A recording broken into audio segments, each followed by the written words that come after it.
प्रेम तेरा हम सबको पुकारे, फिर भी ना आए हम द्वार तिहारे।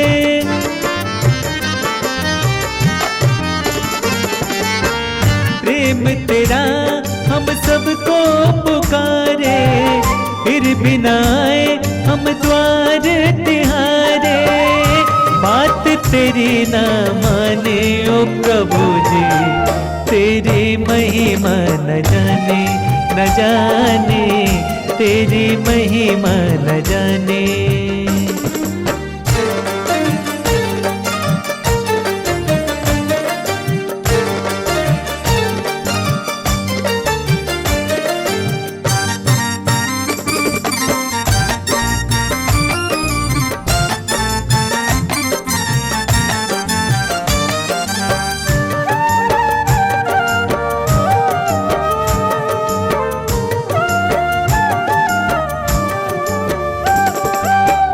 हर पल देते तुम हो दाने, तुम ही तो महावरदाने। हर पल देते तुम हो दाने, तुम ही तो महावरदाने। मैं मूर्ख अभिमानी ओ प्रभु जी, तेरी महिमा न जाने न जाने, तेरी महिमा न जाने।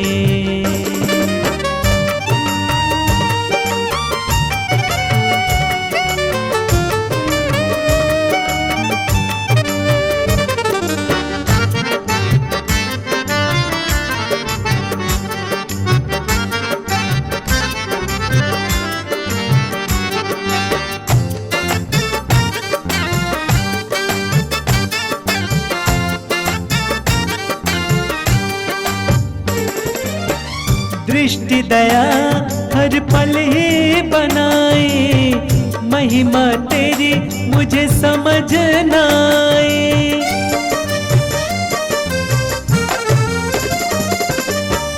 दृष्टि दया हर पल ही बनाए, महिमा तेरी मुझे समझ न आए।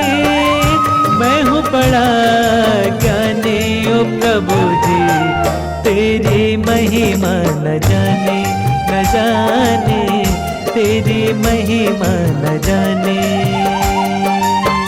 लोहे को तू सोना कर दे, लोहे को तू सोना कर दे, आग को कर दे पानी ओ प्रभु जी, तेरी महिमा न जाने न जाने, तेरी महिमा न जाने, तेरी महिमा न जाने, तेरी महिमा न जाने। कोई व्यक्ति आप देखते हो किसी विषय विशेष पर वो बोलता है तो उसे आप बुद्धिमान कहते हो। आप किसे बुद्धिमान कहते हो?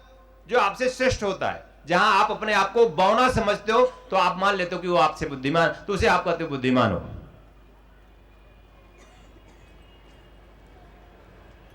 पर देखा नहीं, शरीर देखा, बुद्धिमान को नहीं देखा। बुद्धि को वैसे ही बुद्धि को नहीं देखा। बुद्धि से बुद्धिमान। तो ईड़ा हमारी बुद्धि पक्ष है, हमारा बुद्धि पक्ष है। ईड़ा नाड़ी होती है जो मस्तिष्क प्रधान नाड़ी है। अब वो कहीं बाहर तो है नहीं। उस गंगा में जो गंगा बहती है उसमें स्नान करने से मलमूत्र से ज्यादा कुछ सिर पे तो आता नहीं। यूं तो हमारे अंदर भी मलमूत्र भरा हुआ है, हमारे विचारों में मलमूत्र है, कचरा भरा हुआ है। और जब हम गंगा में उसमें स्नान करने जाते हैं तो बाहर से भी जब आप डुबकी लगाकर ऊपर उठते हैं तो आपके सिर के ऊपर भी मल आपको मिलता है, कचरा मिलता है। वर्षों से लोग लगे हुए गंगा सफाई अभियान कर रहे हैं। अरबों रुपए इस देश के गंगा को साफ करने में खर्च हो गए, पर गंगा रोज रोज गंदी होती जा रही है। जब हमारा जन्म हुआ था यानी जब गंगा हम में प्रवाहित हुई थी तब से लगाकर आज तक गंगा की गंदगी बढ़ती गई। यानी हमारे मस्तिष्क में कचरे भरते गए। जब मैं पैदा हुआ, जब मेरा जन्म हुआ तो कचरा नहीं था। 6 महीने का हुआ, 7 महीने का हुआ, 1 साल का हुआ, कचरा बढ़ता जा रहा है। कचरा है कि दिखा दिया गया कि मामा, काका, चाचा, नाना, कचरा है, इसे समझ लेना, कचरे से दूर हो जाना है। ऐसा नहीं है कि हम भी उसी श्रेणी में आते हैं। हम भी किसी के बाप होंगे, हम भी किसी के बेटे होंगे, हम भी किसी के पति होंगे। वो जो सारे संबंध आपके हैं हमारे भी हैं। हम आपसे बिल्कुल बिलग नहीं, आप जैसे ही हैं, लेकिन कचरा है।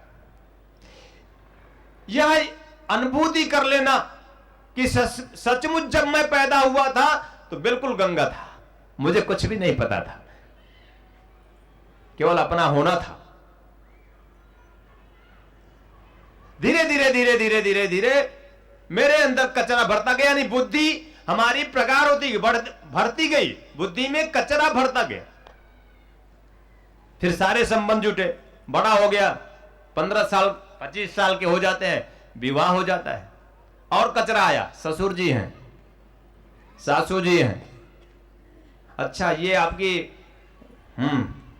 अब और कचरा भर गया। ठीक इसी तरह से गांव से कचरे, क्षेत्र से कचरे, देश से कचरे, फिर विश्व से कचरे, इसी क्रम में सारे कचरे, ग्रंथों के कचरे, सब कचरा। गंगा जमुना सरस्वती के सिर्फ कचरे नहीं, संगम के ही कचरे नहीं, कचरा ही कचरा है जिंदगी में।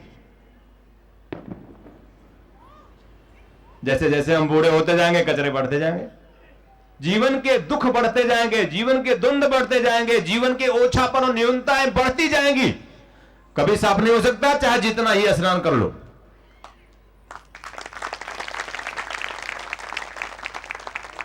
क्यों? क्योंकि हमने समझा नहीं, प्रतीकों को ही साध्य मान लिया। ईड़ा नाड़ी, जो नाड़ी है, अपने आप में पूर्णता के साथ जागृत करने की क्रिया, साधना के माध्यम से, अहर्निश साधना, तुम्हारे द्वारा की गई आधे घंटे की साधना नहीं, 10 मिनट की साधना नहीं। और कितने लोग तो भाई 10 मिनट भी नहीं बैठते, जो साधना के मूल्य को, महत्व को समझते नहीं, जो साधना को सिर्फ अगरबत्ती धूप दीप जलाना समझते, जो साधना को सिर्फ एक चित्र रखकर उसका पूजन मानते हैं मान्यताओं के आधार पर, वो कोई साधना नहीं। श्वास हमारी साधना है। श्वास श्वास में अपने राम को साध लेना हमारी साधना है। श्वास श्वास में अपने गुरु को जी लेना अपनी साधना है।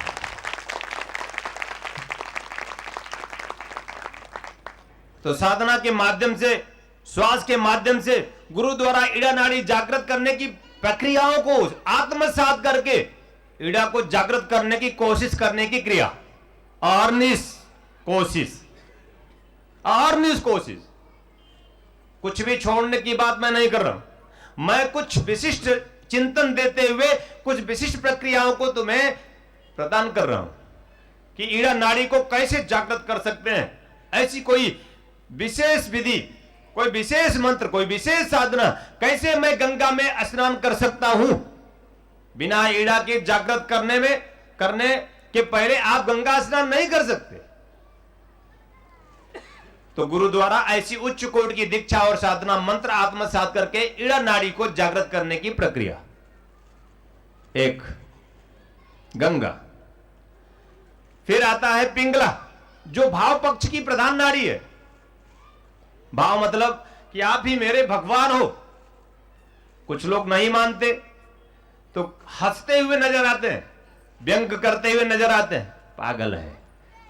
अब भगवान, अब ये कैसे भगवान हो सकता है? बिल्कुल पागल है। जिन जिन लोगों ने अपने गुरुओं को भगवान कहा, मैं उन्हें प्रमाण दे सकता हूं कि गुरुओं को जिन जिन लोगों ने भगवान कहा, मैं जरूर कह सकता हूं, लिख सकता हूं कि वो पागल है। जो भी गुरु को परमात्मा, गुरु को भगवान कहेगा वो पागल। हमारे ऋषि पागल, हमारे पूर्वज पागल, हमारे बाप पागल, हमारे दादा पागल, हमारे विशिष्ट जो प्रबुद्ध वर्ग है वो पागल।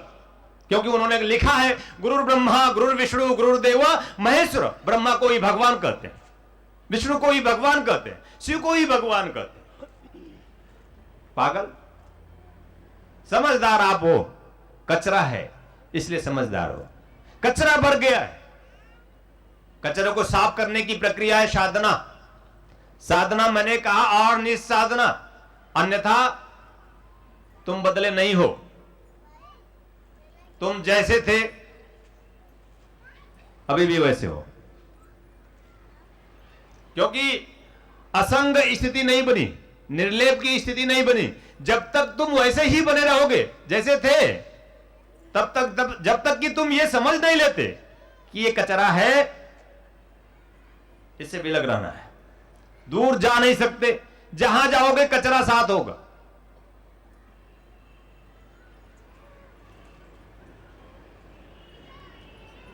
जागो, साधना प्राप्त करो, गौड़ मत समझो। तुम्हारी पूरी जीवन साधना है। तुम नहीं समझते जीवन को, इसलिए तुम साधना को महत्व नहीं देते। संकीर्ण विचारधारा है तुम्हारी साधना के प्रति।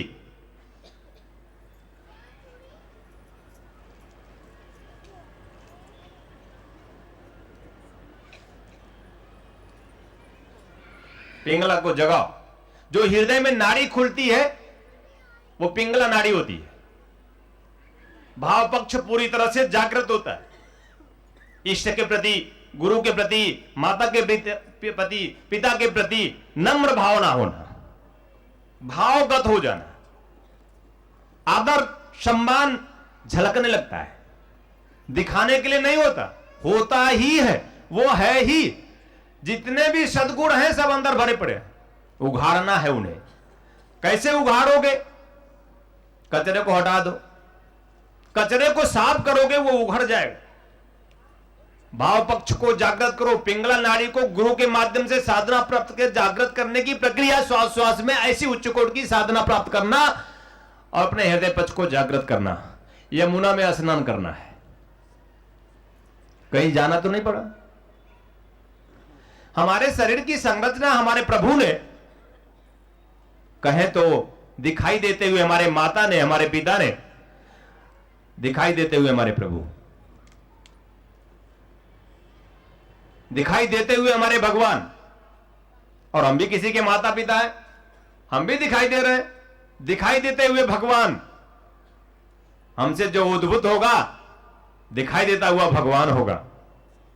भगवान है, भगवान है, भगवान होगा। भगवान के सिवा न कल था, भगवान के सिवा न आज है, भगवान के सिवा न बाद में कभी कुछ होगा। सिर्फ भगवान ही भगवान है, कोई एक नहीं।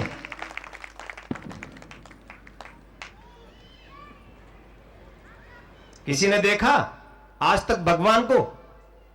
किसी ने देखा आज तक ईश्वर को? किसी ने देखा आज तक अल्लाह को? नोएडा में एक पत्रकार लड़की पूछती है पांडे परिवार से कि क्या आपने भगवान को देखा है? मैंने कहा तुम्हें देख रहा हूं, तुम्हें देख रहा हूं। चकपका गई, सकपकाई। मैंने कहा क्या हुआ बेटा, क्या आपने भगवान को देखा है? मैंने कहा तुम हो कौन?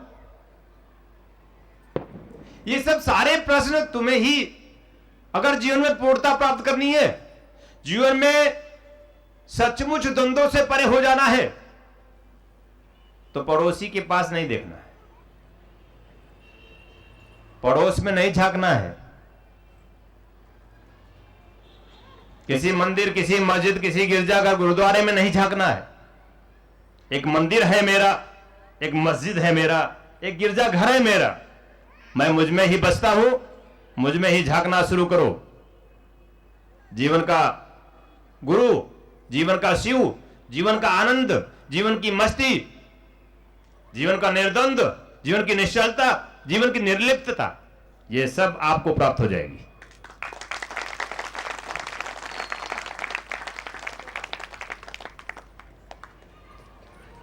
और जब बुद्धि पक्ष पूरी तरह से जागृत हो जाता है, जब पूरी तरह से हृदय भाव भाव पक्ष पिंगला नाड़ी जागृत हो जाती है। तो जब दोनों का हम उपयोग करते हैं, यूटिलाइज, जब दोनों का हम जीवन में उपयोग करने लगते हैं, बुद्धि का उपयोग कहां करना है? इंद्रियों के माध्यम से बुद्धि का उपयोग धन कमाने में, व्यवसाय करने में, सफल व्यवसायिक बनने के लिए बुद्धि का उपयोग करना है। भौतिक जीवन में वह सब कुछ जो गोचर होता दिखाई देता है उसको अपने अधीन कर लेने के लिए बुद्धि का उपयोग करना है।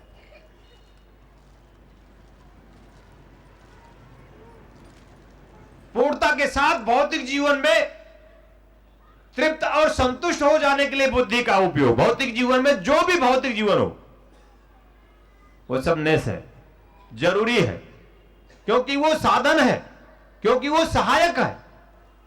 बिना उसके हम जीवन में पूर्णता प्राप्त नहीं कर सकते।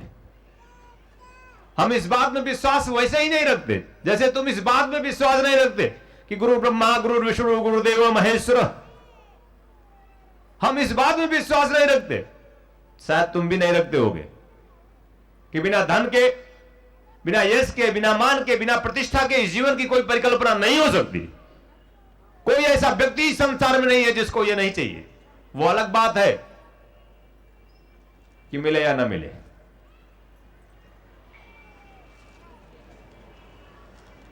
तो बुद्धि कहां लगानी है? इसे प्राप्त करने के लिए जो कुछ भी कर सकते हो करो। बुद्धि का सदुपयोग करते हुए तुम भौतिक जीवन में संपन्न बनो, या बुद्धि का दुरुपयोग करते हुए तुम भौतिक जीवन में संपन्न बन सकते हो। जैसे एक गैंग बनाओ, 10-20 लड़कों को लो जिनमें गर्म खून रहता हो। ऐसे युवकों में गर्म खून रहता है, कुछ भी कर गुजरने में साहसी होते हैं। धार्मिक लोग जिसे पाप समझते हैं, हमारे युवक जो गर्म खून है वो उसे पोड़े समझते हैं। पाप और पोड़ का मंथन सदियों से चलता आ रहा है। न्याय अन्याय का मंथन सदियों से हम करते आ रहे हैं। धर्म और अधर्म का चिंतन हम सदियों से करते आ रहे हैं। न हम कभी धार्मिक होते हैं न कभी अधार्मिक होते हैं, तो हम दोनों से परे होते हैं। हम तो होते वो हैं। इसलिए अगर वो अधर्म है, पापरत है, तो जीवन में वह खुशहाल होते हुए क्यों नजर आता है? बैंक की डकैती करते, समाचार आप सुनते, और रातों रात 4 घंटे में, 5 घंटे में 2-4 बैंक की डकैती कर डालते हैं। बुद्धि है, संकल्प है, ताकत है, और पूरी क्षमता के साथ वो रातों रात लखपति हो जाते हैं। अब यहां आप जय गुरुदेव दयानिधि करते रहते हैं, जीवन में पूरी तरह से भिखारी बने रहते हैं। यहां भाव की जरूरत नहीं है। तुम क्या कर सकते हो, निर्णय करो। अपने बुद्धि का सदुपयोग या दुरुपयोग जैसे भी तुम्हें अच्छा होगी सदुपयोग करो। अशुभ से अच्छा शुभ है, अशुभ से अच्छा शुभ है, पाप से अच्छा पुण्य है। लेकिन जीवन में पूर्णता ना पाप है, जीवन में न पूर्णता पुण्य है। जीवन में पूर्णता न धर्म है, जीवन में न पूर्णता धर्म है। ये धर्म धर्म पाप पुण्य उससे बिल्कुल परे है। तो बुद्धि के माध्यम से तुम वो जो जीवन में कर सकते हो, जो कर सकते हो संस्कार, बस तुम सिर्फ वही करने की कोशिश करना। निर्णय करो क्या कर सकते हो, क्या तुम्हें करना चाहिए, पर पाप कर मत करना। पाप क्या है? मेरे द्वारा किया गया कोई भी ऐसा कृत्य जो अधूरे मन से किया गया है वो सब पाप है। तुम कुछ भी करो पूरे मन से करने की कोशिश पूरे है। आधे अधूरे मन से किया गया प्रत्येक प्रयास तुम्हारा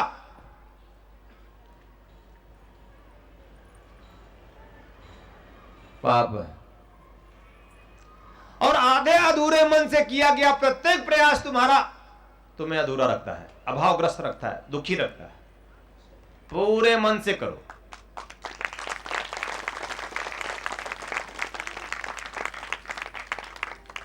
इस क्रम में पाप को सोचकर रुक मत जाना। मैंने कहा जो ही पाप को सोचकर तुम रुकोगे तो अधूरा हो जाएगा। तुम पूरे होगे नहीं, और तुम वहीं दबोच दिए जाओगे, तुम वहीं मार दिए जाओगे। वही मरे हैं इस दुनिया में जिन्हों मारने का भय सताया है। वो कभी नहीं मर सकता। जो मृत्यु से भयभीत नहीं है उसे कोई आज तक मार भी नहीं सका है, मार भी नहीं सकेगा। मरा कौन? जो डरता है। और हर पल हम डर डर के जिंदगी को जीते हैं।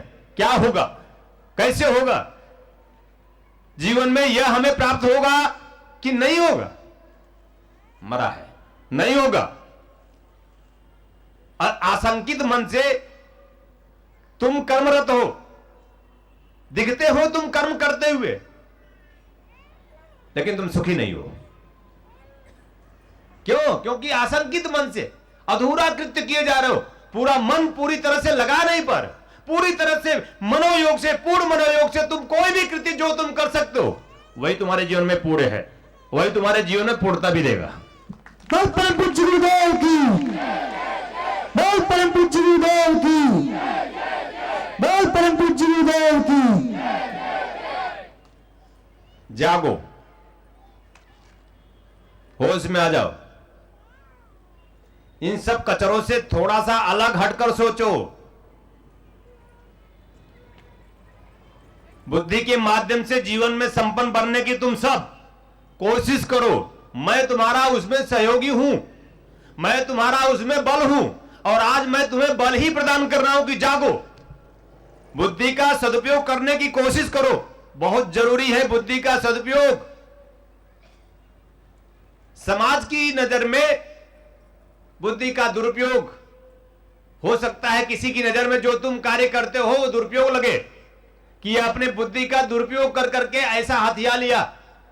क्या तुम नहीं हथियाना चाहते? उसने इस तरीके से धन प्राप्त कर लिया, क्या तुम धन को नहीं प्राप्त करना चाहते? उसने इस तरीके से बड़ा आदमी बन गया, क्या तुम उस तरीके से बड़ा आदमी नहीं बनना चाहते? तुम सब भी वही चाहते हो। वो अलग बात है कि तुम्हारा संकल्प कमजोर है। शिष्य होने का पहला अर्थ है कि तुम संकल्पवान बनो। श्रमक होने का पहला अर्थ है कि तुम संकल्पवान बनो, और अपने संकल्प शक्ति के साथ अपने जीवन को गतिशील करने की कोशिश, अहर्निश वो चिंतन, वह विचार, वो धारणा अपने मन में श्वास श्वास में बनाओ। भौतिक जीवन को संपन्नशाली बनो। अभाव मिटाओ, दुख मिटाओ, दैन्यता मिटाओ, दरिद्रता मिटाओ। फिर उसके बाद जब प्राप्त हो जाए तो उसका भरपूर उपयोग, सदुपयोग। जब प्राप्त हो जाए तो भरपूर सदुपयोग इस तरीके से करो।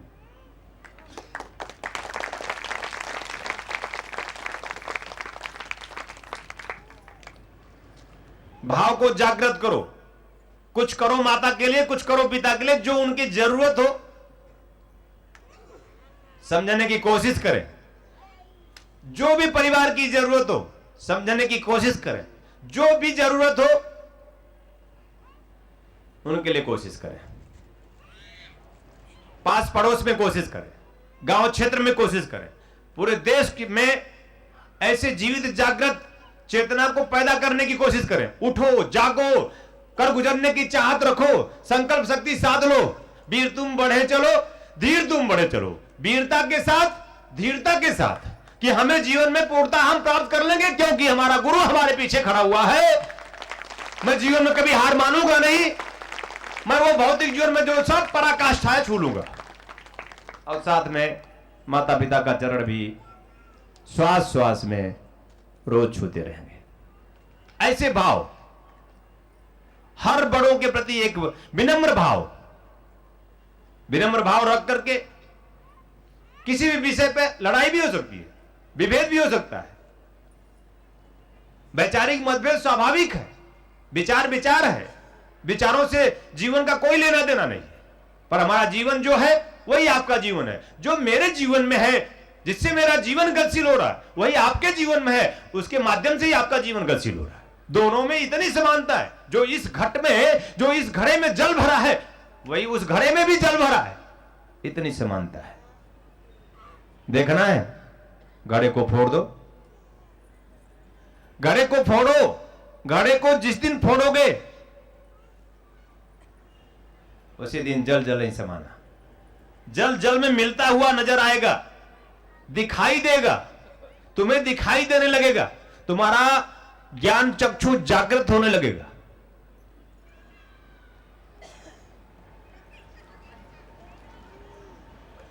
और जब बुद्धि पक्ष और पिंगला पक्ष को पूरी तरह जागृत करके हम जीवन में जीवन जीते हैं, गतिशील होते हैं, तो सुषुम्ना जो आनंद प्रधान नाड़ी है, जीवन में आनंद प्रदान करने लगती है। जीवन हमारा तब भी था, जीवन हमारा अब भी है, जीवन हमारा बाद में भी रहेगा। जहां तक मैं अपने जीवन को झांक सकता हूं, उस समय तक, जिस समय तक मुझे यह चेतना है कि यह कोई जीवन है, मैंने देखा है अपने जीवन को। जब मुझे खुद लगता था क्या यह कोई जीवन है,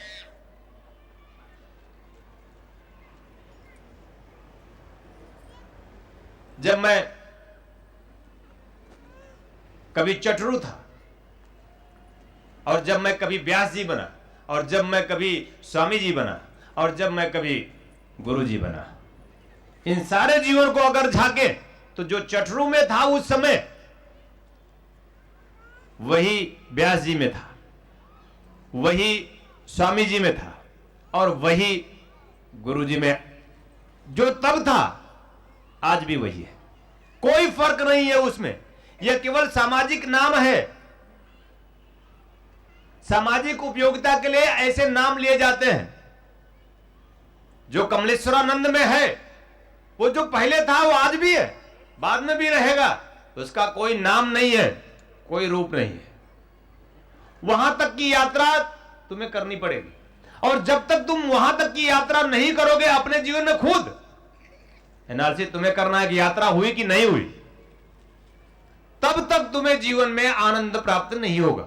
चाहे तुम जो भी प्राप्त कर लो, बुद्धि के माध्यम से, पूर्णता के माध्यम से, गुरु के माध्यम से, तुम वह सब कुछ जो भौतिक जीवन है प्राप्त कर लो, लेकिन आनंद तुम्हें तब प्राप्त होगा जब पूरी तरह से भाव को, हृदय को जागृत करते हुए तुम सुषुम्ना पूरी तरह से आनंद प्रधान नाड़ी को भी जागृत करोगे। जो दोनों का उपयोग करता है, दोनों नाड़ियों का, जो गंगा और यमुना में पूरी तरह से निष्णात होकर स्नान करता है, तत्परता के साथ विलीन हो जाता है, आनंद ही आनंद बसता है।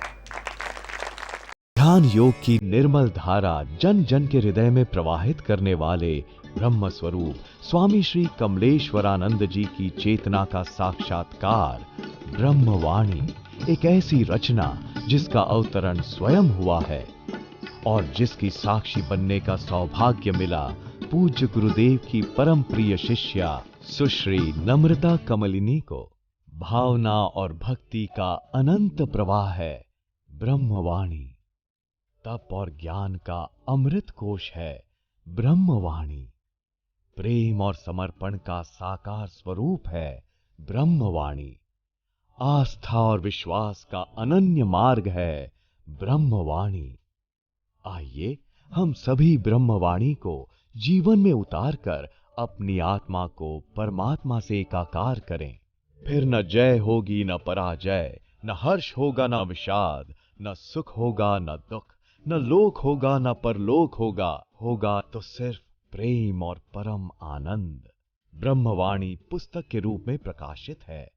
ब्रह्म स्वरूप तत्व चिंतक, मंत्र तंत्र यंत्रविद पूज्य गुरुदेव स्वामी श्री कमलेश्वरानंद जी द्वारा रचित मानव उपयोगी विभिन्न विषयों पर साधनात्मक रहस्यों से परिपूर्ण पुस्तकें श्री गुरु रहस्यम, साधना विधान रहस्यम, गुरु पादुका विधान रहस्यम, यज्ञ विधान रहस्यम, षोडश संस्कार दीक्षा रहस्यम तथा पूज्य गुरुदेव के दिव्य प्रवचनों भजनों की सीडी, वीसीडी, डीवीडी प्राप्त करने और भारतीय संस्कृति की धरोहर ज्योतिष, मंत्र तंत्र यंत्र जैसी गोपनीय रहस्यों से भरपूर जीवन की समस्त समस्याओं का समाधान कराने वाली आध्यात्मिक पत्रिका निखिल सत्य दर्शन की सदस्यता के लिए संपर्क करें। ओम निखिलम ओंकार निखिलम, गुरु निखिलम गुरुद्वार निखिलम, ओम निखिलम ओंकार